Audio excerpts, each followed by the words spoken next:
6월 25일 아침입니다. 사도행전 26장 1절에서 18절까지 말씀 읽겠습니다. 아그리빠가 바울에게 이르되 너를 위하여 말하기를 내게 허락하노라 하니 이에 바울이 손을 들어 변명하되 아그리빠 왕이여 유대인이 고발하는 모든 일을 오늘 당신 앞에서 변명하게 된 것을 다행히 여기나이다. 특히 당신이 유대인의 모든 풍속과 문제를 아심이니이다. 그러므로 내 말을 너그러이 들으시기를 바라나이다. 내가 처음부터 내 민족과 더불어 예루살렘에서 젊었을 때 생활한 상황을 유대인이 다 아는 바라. 일찍부터 나를 알았으니 그들이 증언하려 하면 내가 우리 종교의 가장 엄한 바를 따라 바리새인의 생활을 하였다고 할 것이라. 이제도 여기 서서 신문받는 것은 하나님이 우리 조상에게 약속하신 것을 바라는 까닭이니 이 약속은 우리 12지파가 밤낮으로 간절히 하나님을 받들어 섬김으로 얻기를 바라는 바인데 아그리빠 왕이여 이 소망으로 말미암아 내가 유대인들에게 고소를 당하는 것이니이다. 당신들은 하나님이 죽은 사람을 살리심을 어찌하여 못 믿을 것으로 여기나이까?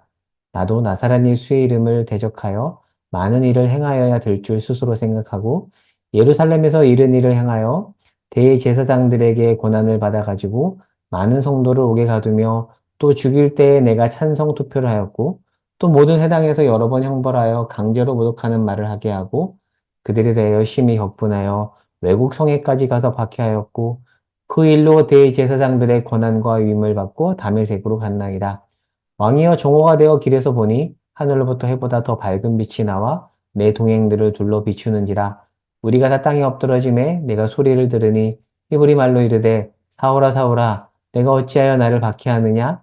가시체를 뒷발질하기가 내게 고생이니라. 내가 대답하되 주님 누구시니까 주께서 이르시되 나는 내가 박해하는 예수라.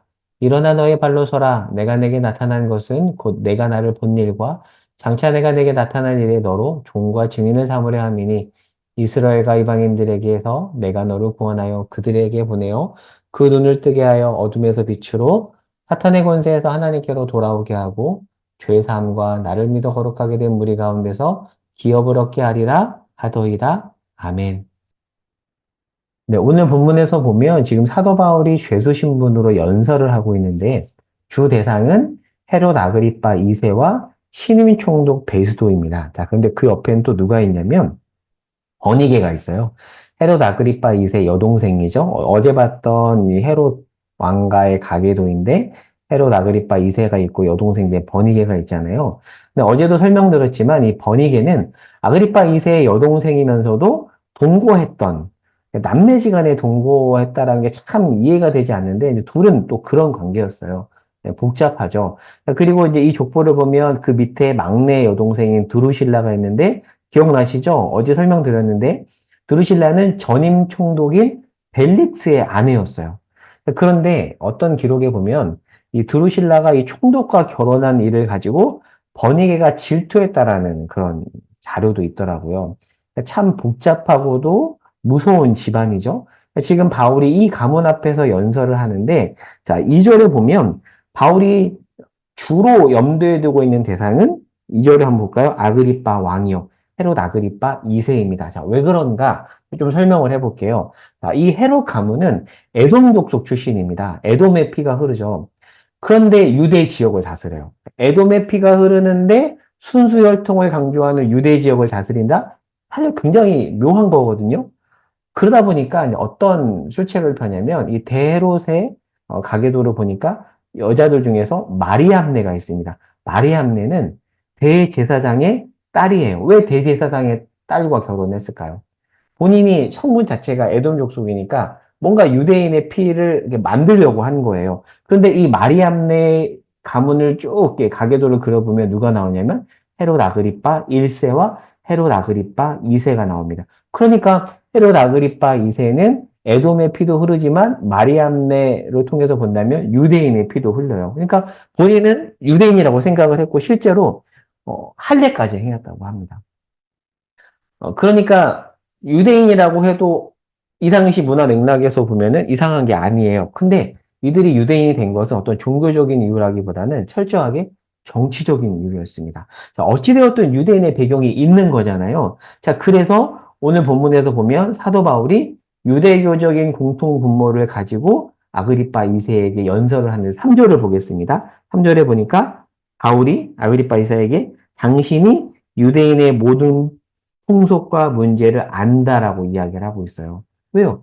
유대교적인 어떤 배경이 있으니까 안다고 하는 거죠. 그러면서 접근해서 들어가고 있는데 연설 내용을 볼게요. 4절부터 보면 유대인이라는 공통 분모를 가지고 들어가면서 아그리빠 이세요. 저는 가장 엄한 파 바리새파 출신이고 그 신앙으로 하나님을 섬겼는데 예수 믿는 자를 잡으러 다메섹으로 가는 길에 부활하신 예수님을 만나 이렇게 변했습니다. 당신을 이 자리에 초청합니다라는 얘기를 하는 거예요. 그리고 쭉 이야기를 하다가 14절에 보면 이런 말이 나오죠. 가시채를 뒷발질하기가 내게 고생이니라. 이 구절은 약간 난제 구절이에요. 근데 이렇게 보는 게 좀 더 정확할 것 같습니다. 가시채는 짐승을 모는 막대기인데, 그러니까 짐승이 주인이 몰기 위해 쓴 막대기를 거부한다라는 뜻인데, 바울과 연결해 보면 회심하기 전에 바울과 연결해 본다라면 예수 믿는 자를 잡으러 가는 바울의 모습이 이와 같다라는 거죠. 그런 속에서 그렇게 가지채를 뒷발질하면서 살았는데 부활하신 예수님을 만나 저 이 자리에 이르렀어요. 특별히 유대교적인 배경이 있는 아그리빠 2세에게 사도 바울이 이야기를 하는 거죠. 자, 본 말씀을 좀 더 면밀히 관찰해 보면 사실 바울의 회심 간증이면서도 한편으로는 이 사람들 앞에서 무죄를 변호하는 것이라고도 볼 수 있는데 초점은 무죄 변호보다는 회심 간증에 더 초점이 있습니다. 그러니까 바울의 지금 주된 마음은 저 억울해요. 저 무죄니까 풀어주세요. 그게 아니라 아그리빠 2세를 전도하려고 하는 거예요. 그래서 2절과 3절에 보면 아그리빠 2세에게 굉장히 정중하게 나아갑니다. 사실 정중히 대하기 어려운 사람일 수 있거든요. 아그리파 1세는 야고보를 죽인 사람이기도 하고 언제 자식한테 돌변해서 자기를 죽일지 모르는 사람한테 정중하게 나가면서 왜요? 그 사람이 자기의 말을 듣고 회심하기를 바랬던 거죠. 자, 그래서 내일 본문 28절에 보면 아그리빠가 이렇게 말해요. 네가 적은 말로 나를 그리스도인 되게 하려고 한다. 비꼬는 것 같지만 바울이 지금 자기에게 예수 믿으라고 하는구나라는 것을 알아차린 거죠. 그러니까 바울이 지금 복음을 전하고 있음을 내일 본문이지만 26장 28절과 29절이 알려주고 있습니다. 자, 그러면 여러분 아그리파 2세는 회심을 했을까요? 역사 자료에서 그가 회심했다라는 기록이 있을까요? 여러분 29절에 보면 바울이 나와 같이 되기를이라는 말도 하거든요. 이런 바울의 간절한 마음에도 불구하고 아그리파 2세는 회심하지 않습니다. 지금 바울은 정말 열심히 죄수 신분으로 복음을 전했거든요. 그렇다면 회심해야 될 것 같은데. 그리고 성경이 이 부분을 굉장히 길게 기술했잖아요. 길게 기술했다라는 것은 이렇게 전했더니 나중에 회심했다.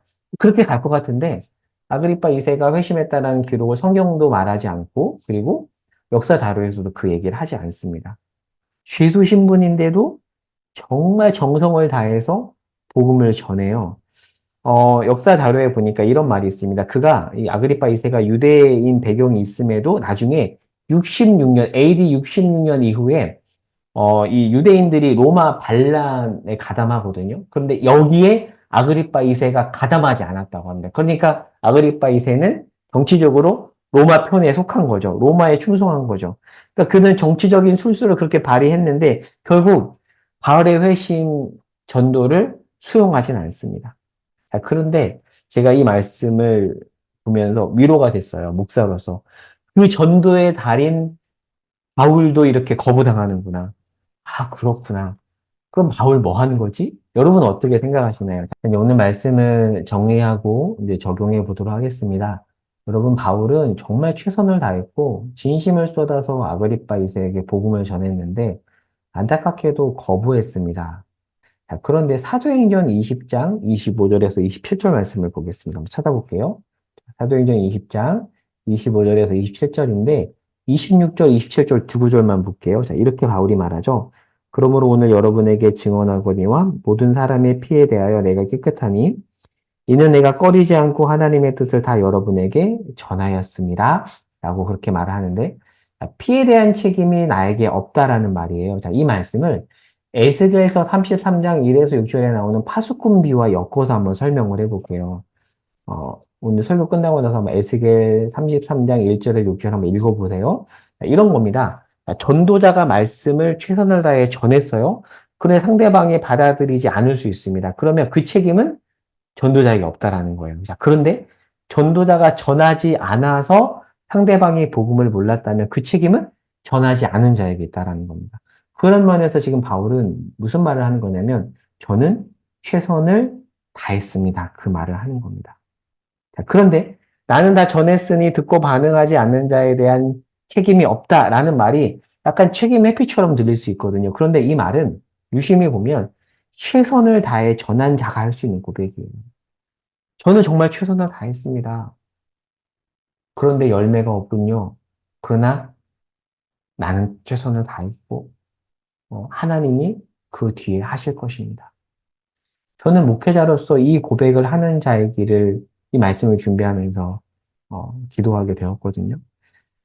때로는 말씀을 최선을 다해 전했음에도 상대방이 반응을 하지 않고 심지어는 거부할 수도 있습니다. 그럼에도 불구하고 파수꾼, 전하는 자의 책임은 끝까지 전하는 거예요. 바울이 사실 그랬거든요. 오늘 그 말씀하고 있는 겁니다. 아그리파 2세가 거부했지만 바울은 할 일을 한 겁니다. 그러니까 우리도 상대방이 받아들이지 않아도 우리 할 일은 그냥 전하는 거예요. 여러분 성경이 아그리파 2세가 거부했는데 이 내용을 왜 이렇게 길게 기술했는가에 대해서 한번 깊이 생각해 보시기 바랍니다. 하나님은 무엇을 보시냐면 열매와 상관없이 최선을 다해 전하는 것 거기에 하나님이 관심을 두시는 것 같아요. 고린도전서 3장 6절에서 8절까지 말씀을 보겠습니다. 뭐라고 말하죠? 심으면 자라게 하시는 이 누구다라는 거죠? 하나님이에요.